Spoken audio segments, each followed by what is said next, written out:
ಪುಟ್ಟಕ್ಕನ ಮಕ್ಕಳು Kannada ಕಿರುತೆರೆಯ number 1 serial. ಈ ಸೀರಿಯಲ್ನ ಜನ ಎಷ್ಟರ ಮಟ್ಟಿಗೆ ಹಚ್ಕೊಂಡಿದ್ದಾರೆ ಅಂದ್ರೆ ಇದರಲ್ಲಿನ ಪ್ರತಿ ಪಾತ್ರವನ್ನು ಅವರು ತಮ್ಮವರಂತೆ ಕನೆಕ್ಟ್ ಮಾಡ್ಕೊಂಡಿದ್ದಾರೆ.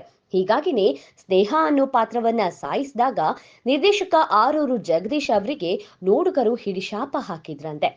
ಕಂಡಲ್ಲಿ ಬೈದಿದ್ದಾರಂತೆ. ಯಾಕೆ ನಮ್ಮ ಸ್ನೇಹ ಪಾತ್ರವನ್ನ ಸಾಯಿಸಿದ್ರಿ ಅಂತ ತರಾಟೆಗೆ ತೆಗೆದುಕೊಂಡಿದ್ದಾರಂತೆ. ಹಾಗಂತ ನಿರ್ದೇಶಕ ಆರೂರು ಜಗದೀಶ್ ಅಂಡ್ ಟೀಮ್ಗೆ ಬೇರೆ ಆಯ್ಕೆನೇ ಇರಲಿಲ್ಲ. ಯಾಕಂದ್ರೆ ಸ್ನೇಹ ಪಾತ್ರವನ್ನ ಮಾಡಿರೋ ಸಂಜನಾ ಬುರ್ಲಿ 1 ವರ್ಷದಿಂದ ನಾನು ಈ ಪಾತ್ರದಲ್ಲಿ ಮುಂದುವರಿಯಲಾರೆ, ನನ್ನ ಬಿಟ್ಕೊಡಿ ಅಂತ ಕೇಳ್ತಾನೆ ಇದ್ರಂತೆ.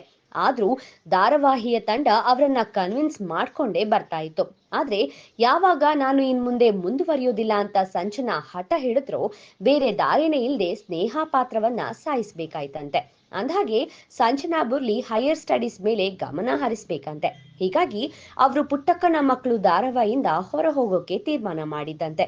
ಹೀಗಾಗಿ ಧಾರಾವಾಹಿ ತಂಡ ಅವರನ್ನ ಒಳ್ಳೆಯ ರೀತಿಲೇ ಕಳಿಸ್ಕೊಟ್ಟಿದೆ.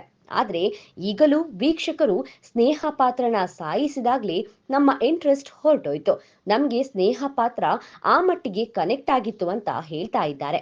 ಕಾದು ನೋಡ್ಬೇಕು ಮುಂದಿನ ದಿನಗಳಲ್ಲಿ ಹೇಗೆ ಪುಟ್ಟಕ್ಕನ ಮಕ್ಕಳು ಸೀರಿಯಲ್ ಜನಮನ ಗೆಲ್ಲುತ್ತೆ. ಸ್ನೇಹ ಇಲ್ಲದೆಯೂ ಟಿವಿಆರ್ ರೇಟಿಂಗ್ ಕಮಾಲ್ ಮಾಡುತ್ತಾ ಅಂತ ಕಾದು ನೋಡ್ಬೇಕು.